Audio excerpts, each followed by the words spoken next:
We booked this through Airbnb with Mustapha, which has nearly 2,000 reviews and a 4.99 star rating. The communication with Mustapha was great from the beginning. Gave us a location to meet at 8:30 in the morning and asked what clothes we were wearing. We let him know that we wouldn't have Wi-Fi, so he said as long as we're at the meeting point, he will find us.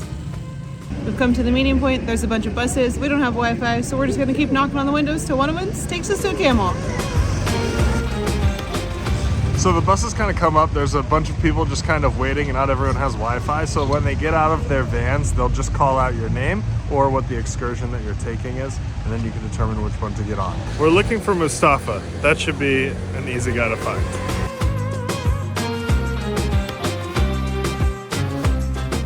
That was surprisingly easier than I anticipated it being.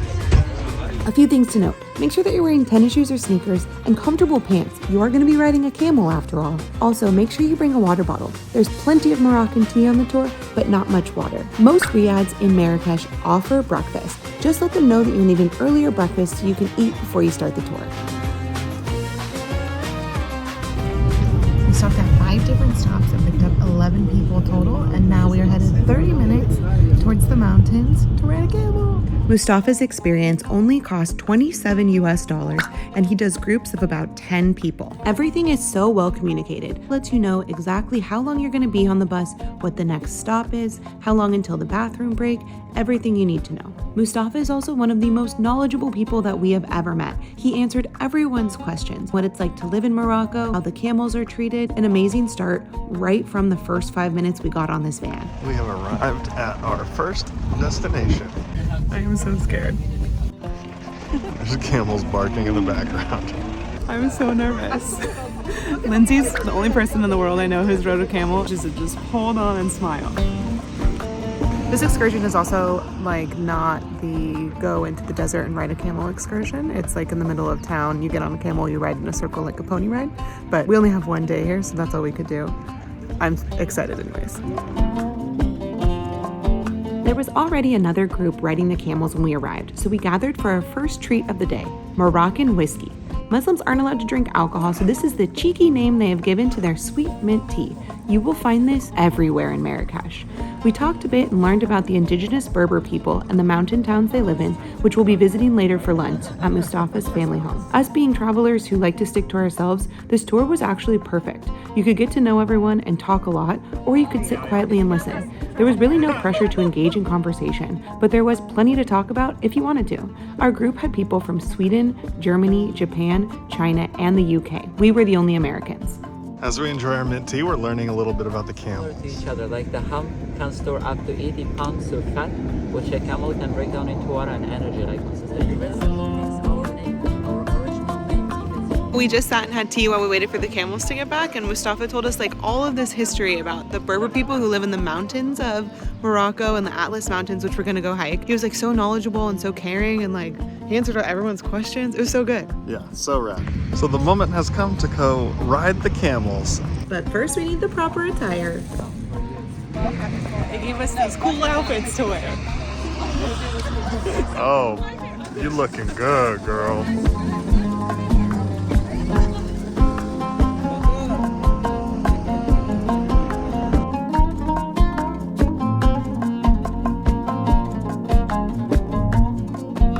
Last time I tried to put on something like this, it took me forever.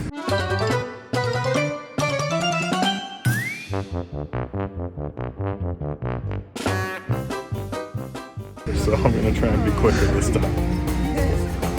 Alright, there's gotta be a trick to this.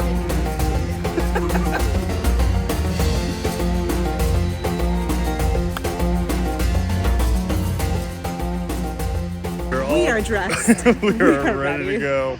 Camels are ready. Here we go. It's our turn. Alright. Careful, please. Careful. Yeah? Stuff the clothes. I feel like I'm gonna scream like the child. We're on! I'm so scared. I'm not gonna fall, right?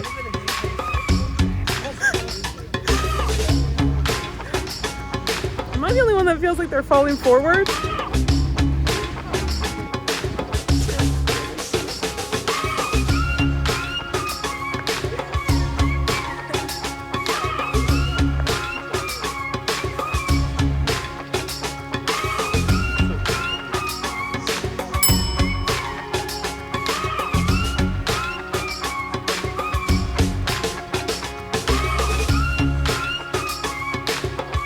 How you doing back there? Good. Killing it? You look fantastic.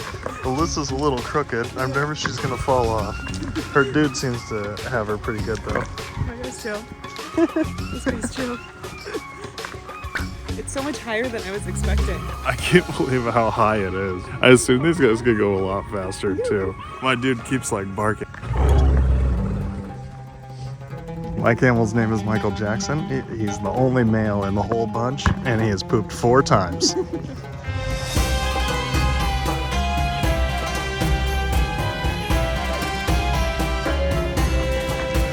This is easily one of the best days of my life. This is your sign to take a trip, get on a camel.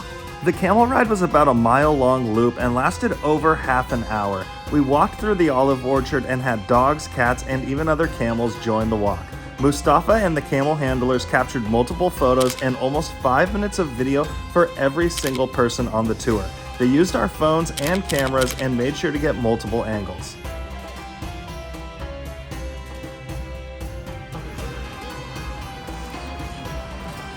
Okay. Okay, please together all. All right, lean back. Good. I'm so scared. Hopla. Did you like it? Dude, this is easily one of the coolest things I've ever done, seen, been a part of. My camel pooped a lot, but I had an absolutely amazing time.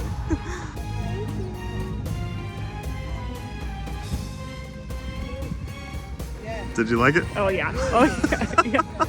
That was so cool.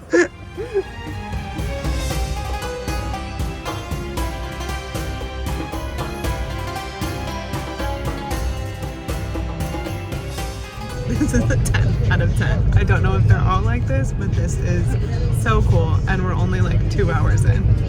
Our next stop would be about 30 minutes into the Atlas Mountains, where we stopped at a pottery shop overlooking a beautiful view of a fortified UNESCO Heritage Site village. It has more than 1,800 years old and it is dominated by UNESCO's World Heritage Site. And the name of the village, it is called Azro. That name, it comes from the Berber language, which means like rocks or stones, because it is built beside a rocky mountain, okay?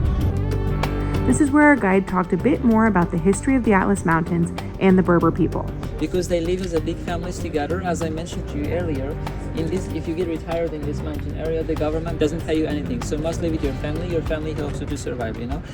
It was just telling me how affected these small towns and the mountains are by climate change, which is so crazy because the whole time we were in the Prius, we just kept seeing like more and more effects of global warming. In Canada, it was 85 degrees the whole time we were there. And he's saying every year that they can tell without even like recording, just that there's less water and they can't grow olives and they're having to import hay and barley for the animals. And he's noticing like a huge difference. And he said that these mountains behind us would normally all be covered in snow right now. And they're not, because they're not getting as much snow and rainfall. Our next stop is our first meal of the day, breakfast at an Aragon oil cooperative. This is where we got to see how Aragon oil is made and its uses, from edible to cosmetic.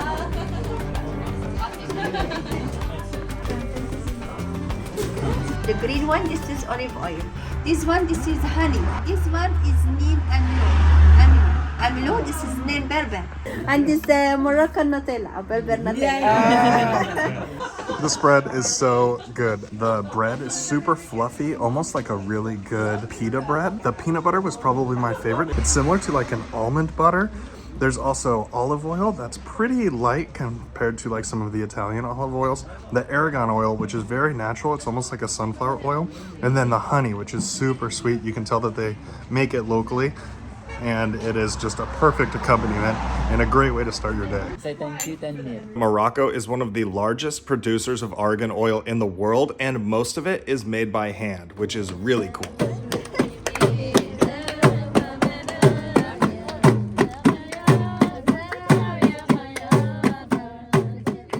Those ladies are so talented. They make Aragon oil, butters, and also are musicians. It's way harder than you think. Like, way harder. Cosmetic. This is without smell. 100% argan oil, a pure one. You can use it for your hair, face, body. This is really special for face. You can use it every night for Just explain basically what everything in their store is, and most of it is made here by hand, and they've given us baskets to go shopping. It's kind of cool. They accept Moroccan dirham, euro, dollar, pound, everything, and a lot of it's made here by hand, and then some they use their argan oil and they send it to the lab in Morocco to make different products. You can also purchase the honey and the almond peanut butter oil. Every single person here is getting the almond peanut butter oil because they don't have peanut butter like anywhere in Europe. People are losing their minds. Yeah, this looks really good too. After some breakfast, shopping, and a quick bathroom break, we jump back in the van for an hour drive into the Atlas Mountains, to the village where Mustapha is from. We will hike to his family home where his mother is preparing a traditional Moroccan lunch for our group.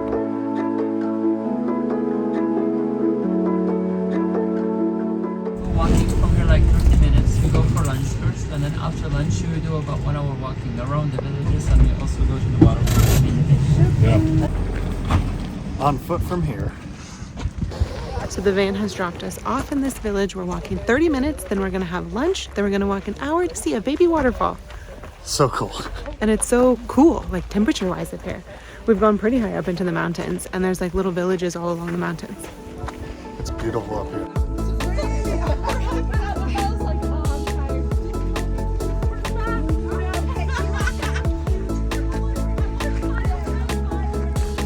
They said it's about a 20-minute walk to where we're going. It is a pretty good uphill hike, so be prepared for a little bit of exercise.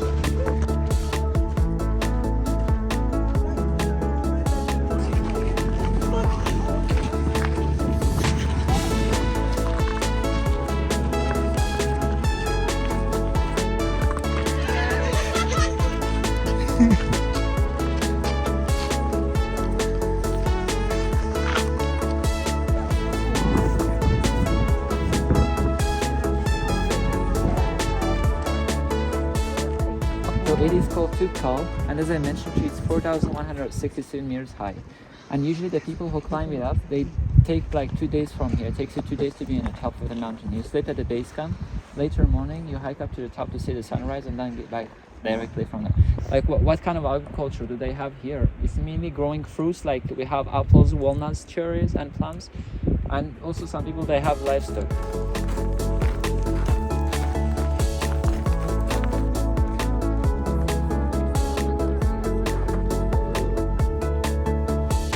We were led through some narrow corridors to the most breathtaking terrazza. Waiting for us was a family-style table and another batch of fresh brewed mint tea. Almost immediately, we were given homemade roasted nuts for everyone to share and a refreshing tomato salad as well as some seasonal olives. Thank you. For the main course, Mustafa's mother prepared a traditional chicken tajine and a beautiful veggie couscous. The entrees are a generous helping of seasoned eggplant, potatoes, and carrots, so no need to worry if you don't eat meat. That being said, the chicken was insanely delicious. It was perfectly seasoned with turmeric, ginger, and cumin, and was perfectly moist yet crispy from the tajine. If you visit Morocco, you are bound to eat tajine at least once. It is a traditional Moroccan dish served with meat and vegetables named after the clay pot in which it's cooked in. The tajine. That was an absolutely unbelievable meal. It was great. It was so good. To cap things off, we were given this tart with apples from Mustafa's family's personal orchard. Delicious.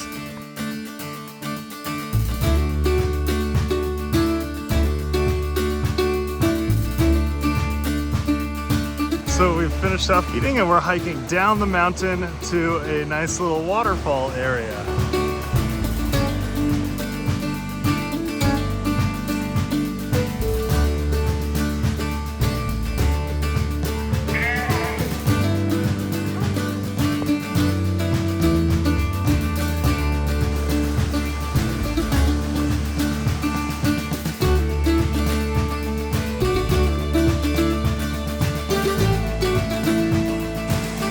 Alyssa's scared of this part.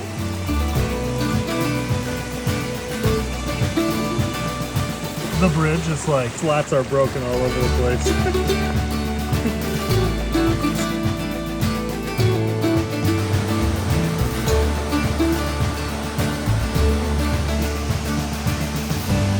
He said it was a baby waterfall. That was much bigger than a baby waterfall.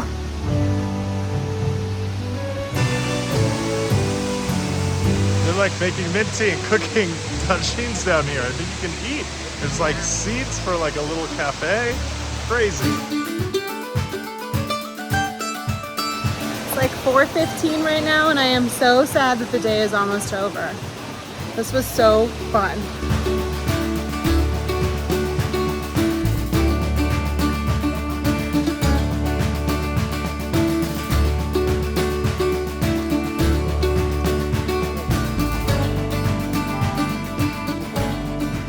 There is just no possible way you can see this part of Morocco without taking a tour like this. And Mustapha was so freaking amazing. Like, I could talk to that guy for hours. I like just hiked up the mountain with him and we talked the whole time. Like, we talked about climate change, geography, families, traveling, YouTube. He was freaking amazing. This has been an absolutely unbelievable experience, start to finish. The views, the drive alone was probably worth the money. It has been absolutely incredible. A madness. Like, these are the types of days we travel for.